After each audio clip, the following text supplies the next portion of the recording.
አማራ ፋኖ በጎጃም የአንደኛ ክፍለ ጦር ባህር ዳር ብርጌድ የህዝብ ግንኙነት ኃላፊ ፋኖ ሀብታሙ የሱፍ የባህር ዳር ህዝብ ለህዝባዊ ቢተኝነቱ ጥሪ ምላሽ በመስጠት የአብይ አህመድ አገዛዝን ለመገርሰስ በሚደረገው የሉና ተጋድሎ እንዲሳተፍ ጥሪ አድርጓል። በአማራ ፋኖ በጎጃም አንደኛ ክፍለ ጦር ባህር ዳር ብርጌድ በጣም ከፍተኛ የሆነ አስተቃቂ የሆነ በወጣቶች ላይ እንዲሁም የባጃጅ ሹፌሮችን ያፈኑ በመውሰድ ልዩ ስሙ ባህር ዳር ቀበሌ 11 ላይ ገብሬት ላይ 7 ንጹሃንን ከማረሚያ ቤት በማውጣት አረመኔው መንግስት ህዝብ በመረሽኗቸዋል። ይህም ህዝቡ በተገኘበት የቀብር ስነ ስርዓታቸው ተፈጽሟል። በቀጣይ እንደ አማራ ፋኖ በጎጃም ባህር ዳር ብርጌድ በአጠቃላይ ከፋኖ አደረጃጀት ውጪ በተጨማሪ መላ ህዝቡን በማንቀሳቀስ ማንኛውም ትጥቅ ያለውን አካል በማሳተፍ በአጭር ጊዜ ውስጥ በባህር ዳር ከተማ በክልላችን በቀጠና ያለውን የጠላት ኃይል ለማስወጣት በቅድመ ዝግጅት ላይ እንገኛለን። እንግዲህ እንደ ባህር ዳር ብርጌድ ማስተላለፍ የምፈልገው ነገር ምንድነው? ለባህር ዳር ወጣቶች በሙሉ እነሆ አረመኔው በደም የሰከረው የአብይ አህመድና አሽከሮቹ አማራም ሙሉ በሙሉ ከምድረ ገጽ ለማጥፋት እቅድ ተዘጋጅቶ በጅምላ እየተፈጨ እንደሆነ ያያችሁ ነው።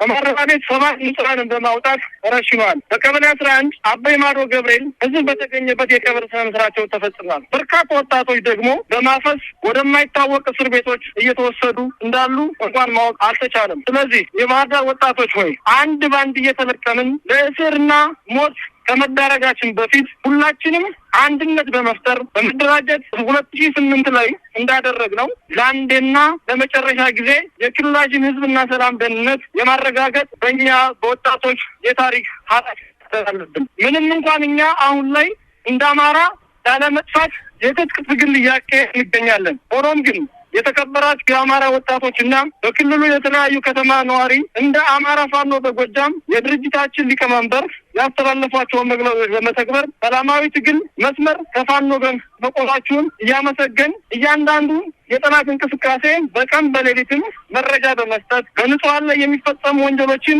በተለያዩ የሶሻል ሚዲያዎች በመላው ዓለም አቀፍ የማሳወቅ ስራ መስራት ይኖርብናል። በቀጣይ ሁሉም በአማራ ክልል ያሉ ማንኛውም የአማራው ተወላጅ ሆናችሁ ይህንን ወራሪ ኃይል በአንድነት የመጣብንን በጋራ በመዝመት ክልላችንን ማጽዳት ይጠበቅብናል። አማራ ፋኖ በጎጃም አንደኛ ክፍለ ጦር ባህር ዳር ብርጌድ ሀብታሙ የሱፍ።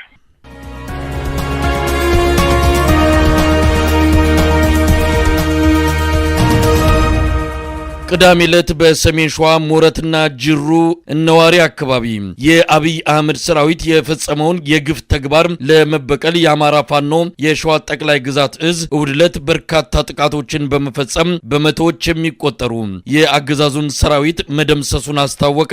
በጣርማበር ዘመሮ ክምር ድንጋይ ላይ በተፈጸመው ጥቃት በትንሹ ከ80 በላይ የአብይ አህመድ ወታደሮች ሲገደሉ በርካቶቹ ቁስለኛና ምርኮኛ መሆናቸው ታውቋል። በነዋሪ የተፈጸመው ሰብአዊነት የጎደለው ጭካኔ ተግባር የበለጠ የአማራውን ህዝብ ለትግል የሚያነሳሳው እንጂ አንገት የሚያስደፋው አይደለም የሚለው የአማራ ፋኖ የሸዋ ጠቅላይ ግዛት እዝ የህዝብ ግንኙነት ኃላፊ ሻለቃ አበበ የማጥቃት እርምጃው ተጠናክሮ ይቀጥላል ብለዋል። በሌላው በኩል የአማራ ፋኖ የሸዋ ጠቅላይ ግዛት እዝ ዘመቻ እነዋሪን በይፋ ማወጁን አስታውቋል። በጣርማበር አካባቢ ውጊያ አካሄደናል። እንዲሁም ዘመሮ በመንዝ በኩል ዘመሮ ክምር ድንጋይ ውጊያ አካሄደናል። በዚህም አውደ ውጊያዎች ላይ በርካታ ድሎችን ተቀዳጅተናል። እንግዲህ በዛሬው ዕለት ጠላት በስፋት እንቅስቃሴ ያደረገ ቢሆንም ነገር ግን በጭራሽ አልተሳካለትም። ትናንት በሞረትና ጅሩ ወረዳ ነዋሪ ከተማ ላይ በወንድሞቻችን ላይ የፈጸመውን ግፍ አስነዋሪ ተግባር ዛሬ የወንድሞቻችንን በቀል ተበቅለናል። በርካታ የጠላት ኃይል ምርኮኛ በእጃችን ላይ ይገኛል። በርካታውንም ደምስሰናልና ከጣርማበር ወደ መዘዞ እንቅስቃሴ ማድረግ ፈልጎ ነገር ግን ሳይሳካለት እንግዲህ በነበልባሎቱ የአርበኛ መሐመድ ቢሆን የክፍለ ጦር አባላቶች ሙሉ በሙሉ ወደዛ ያቀናውን ኃይል ተደምስሷል ማለት ይቻላል። አብዛኛው ምርኮ በእጃችን ላይ ይገኛል። ነገ በቪዲዮና በፎቶ የምናቀርበው ነው የሚሆነው። መሳይ ሌላው በመንዝ በኩል ዳግማዊ አጤ ምኒልክ ክፍለ ጦር ዛሬ ውጊያ አድርጓል። በዘመሮ አድርጎ ከመሃል ሜዳና ዘመሮ የጠላት ኃይል ወደ ክምር ድንጋይ ሌሊቱን ሙሉ ለማፈን ተንቀሳቅሶ የነበረ ቢሆንም ክምር ድንጋይ ወረድ ብሎ ያለ ቆላማ ቦታ ላይ በደፈጣ እንግዲህ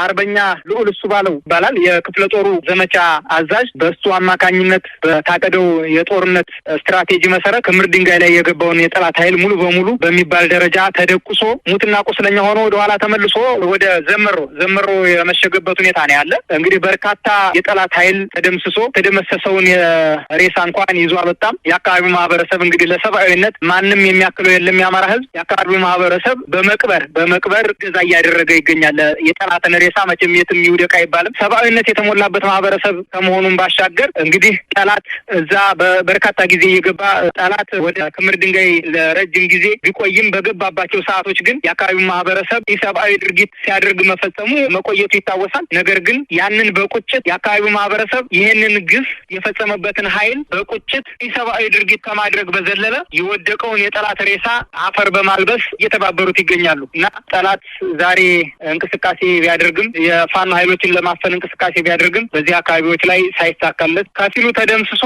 ከፊሉ ደግሞ ቁስለኛ ሆኖ ወደ ኋላ የተመለሰበት ሁኔታ ነው ያለ። መሳይ ሻለቃ በሰሞኑን ተከታታይ የሆነ ውጊያ በጣም በበርካታ አካባቢዎች ነው እያደረጋችሁ ያላችሁት። ከፍተኛ ኪሳራን በአገዛዙ ላይ እያደረሳችሁ ነው የሚገኘውና ምንድነው አጠቃላይ ሁኔታው? ከዚህ በኋላስ ወዴት ነው? እንግዲህ በየቦታው ሽንፈት የሚገጥመው ያገዛዙ ሰራዊት ወዴት ነው አሁን አቅጣጫው ያለው? በጣም ጥሩ። ሸዋ ላይ በስፋት የግዛት ማስፋፋት ወረራ እያደረገ ይገኛል የዚህ ስርዓት አገልጋይ ወታደር። ነገር ግን አልተሳካለትም። በርካታ ቦታዎች ላይ በእግር ለመዳሰስ ሙከራ እያደረገ ነው። ነገር ግን በሰሞኑ አውደ ውጊያችን ማለትም ጣርማበር፣ ደብረ ሲናና ሰላ ድንጋይ ላይ በነበረ አውደ ውጊያ ጠላት ከፍተኛ የሆነ ኪሳራ ደርሶበታል። በርካታ ቁስለኛ እንደው ለአብነት እንኳን ጣርማበር ላይ ባደረግነው ውጊያ የጠላት ኃይል ከ80 በላይ የጠላት ኃይል የደመሰስ ነው። በዚህም ቦታ ላይ በርካታ ግብአቶችን ማግኘታችን ከዚህ በፊት በዘገባዬ ገልጬዋለሁ። መሳሪያ አግኝተናል። በርካታ ጥርጥር ክላሽንኮ፣ የነፍስ ወከፍ መሳሪያ እንዲሁም በርካታ ተተኳሽ ሬሽን ጭምር ብስኩት እና ሌሎች እስቃጥላ የመሳሰሉትን ሬሽኖች አግኝተናል። በርካታ የወገብ ትጥቅ ከነ ሙሉ ፍሬው ወይም ከነ ሙሉ ተተኳሹ በርካታ የወገብ ትጥቅ አግኝተናል ማለት ነው። በዚህ የተበሳጨው የጠላት ኃይል በትናንትናው ዕለት ሞረትና ጅሩ ወረዳ ነዋሪ ከተማ ላይ ወንድሞቻችን ላይ የማይገባ ኢሰብአዊ ድርጊት ግፍ ፈጽሟል። ይህንን ግፍ በበቀል ነበረ ይህንን የግፍ ጽዋ በበቀል ለመመለስ ተነሳስተን ያለ ወንድሞቻችን ላይ የተፈጸመው ግፍ መቼም ቢሆን ልንረሳው አንችልም። የዚህን የበቀል እርምጃ በወንድሞቻችን ላይ የፈጸመውን የበቀል እርምጃ በየትኛውም አጋጣሚ ዘመቻውን በእነሱ ስም አድርገን በየትኛውም አጋጣሚ ያገኘነው የጠላት ኃይል ድባቅ እንደምንመታና ግብዓተ መሬቱን እንደምንፈጽም ነው መናገር የምፈልገው። ነገር ግን አሁን ምን አለ መሰለ መሳይ፣ በተለያዩ የሸዋ ጠቅላይ ግዛት ቀጠናዎች ላይ እንዳልኩት የግዛት ማስፋፋት ወረራ በሚመስል መልኩ እየተንቀሳቀሰ ያለበት ሁኔታ ነው ያለ። ነገር ግን አልተሳካለትም፣ ሊሳካለትም አይችልም። ከዚህ በፊት ሙከራ አድርጓል። በርካታ አየር ወለድ ውሃ ወለድ የሚላቸውን ኮማንዶዎች አምጥቶ አስሷል። ግን በዛው ዘር ፈስተው ነው የቀሩ። ነገም ፈስተው ይቀራሉ፣ ከነጎዳም እንደዛው። ዛሬም እየፈሰሱ ያለበት ሁኔታ ነው ያለ። ነዋሪ ላይ በወንድሞቻችን ላይ የፈጸመውን ግፍ እንበቀለዋለን። ነገም እንበቀለዋለን፣ ከነጎዳም እንበቀለዋለን። በዚህ ልክ ነው የምንቀጥለው መሳይ።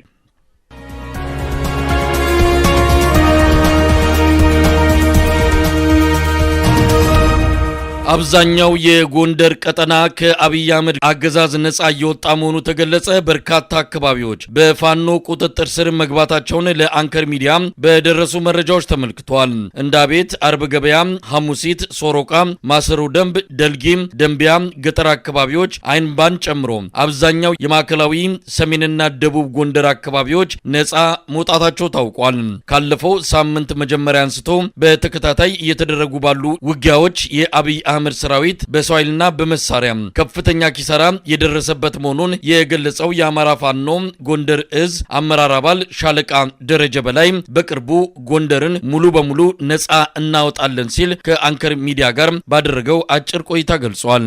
በብዙ ወረዳዎች ነው ዛሬ ድል ባለቤቱን እኔዋለው። ያው በጎንደር ያው ጠቅላላ ከአርማጮ፣ ማሰሮ ደንብ እንዲሁም አሸሬ፣ ዳንሻና አሸሬ ሳንጃ ወረዳ ማለት ነው። ይሄ በጣም ትልቅ ግባት ጋር የተገኘ ድል ነው። ትልቅ ሰራዊት የተደመሰሰበት ጎቤ ክፍለ ጦር ሲሳይ አሸብር የሚመራው፣ አርበኞች ክፍለ ጦር አንተነህ ድረስ የሚመራው ልክ እነዚህ የተቀዳጀ ድል ማሰሮ ደንብን በመቆጣጠር ሳንጃንና ዳንሻን አሸሬን በመቆጣጠር ትልቅ ብዙ ሰራዊት የተደመሰሰበትና ብዙ ግባት የተገኘበት የቡድን መሳሪያና ትልልቅ ንብረቶች፣ የመዋጊያ መሳሪያዎች፣ ተተኳሽና ሌሎችም ሞርተር መሳሪያዎች እስከ ተተኳሻቸው፣ ድሽቃ ጥይት እስከ ሳጥናቸው፣ የክላሽ እና የአብራራ የብሬ ብሬን ጥይቶችና መሰል መሳሪያዎች ብዙ ሬጅመንቱ እንዳለ የተደመሰሰና የተማረከበት ሁኔታ ነው ያለ። ሲቀጥል ከታቁሳ ወረዳ፣ ጨዋሂት ወረዳ፣ ቆላድባ ወረዳ በግማሽ ቦና፣ ጭልጋ፣ ቦና፣ ኑስና ወይም ቀጠና ከተማ እነዚህ ድል የተገኘባቸውና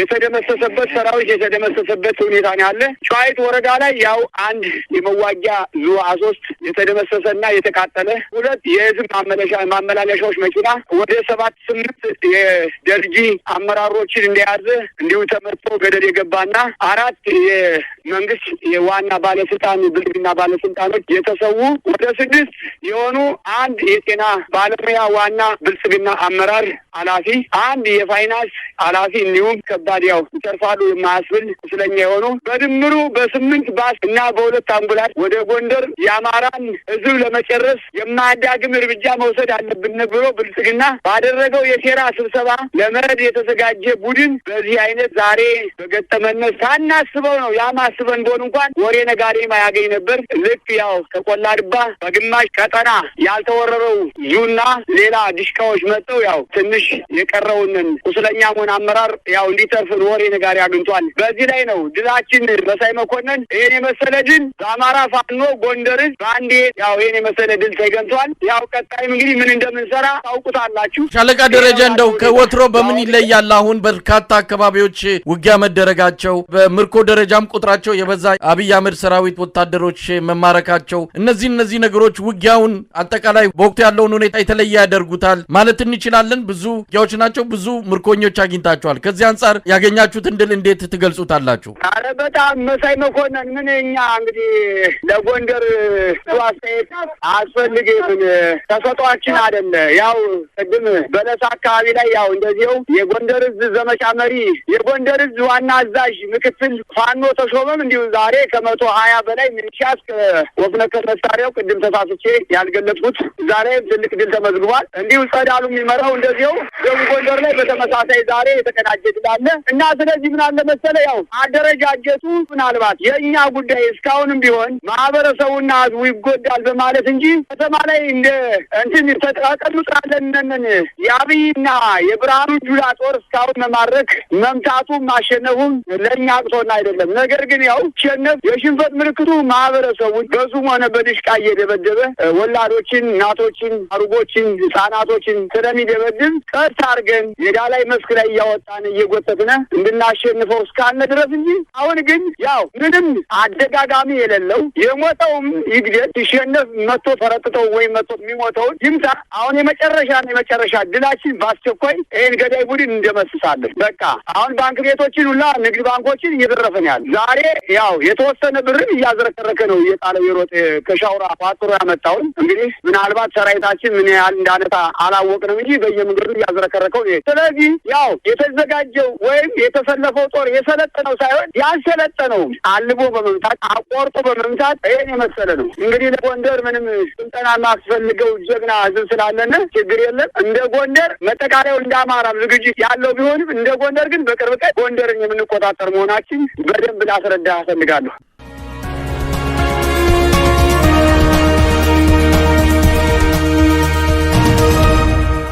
በመጨረሻም አርብ ምሽት በአዲስ አበባ በሁለት የብልጽግና ፓርቲ ጽህፈት ቤቶች ላይ የቦምብ ጥቃት መፈጸሙ ተገለጸ።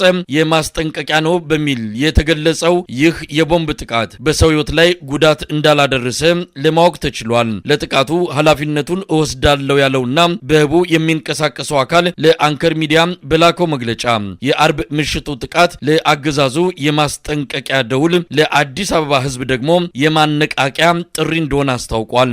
አንከር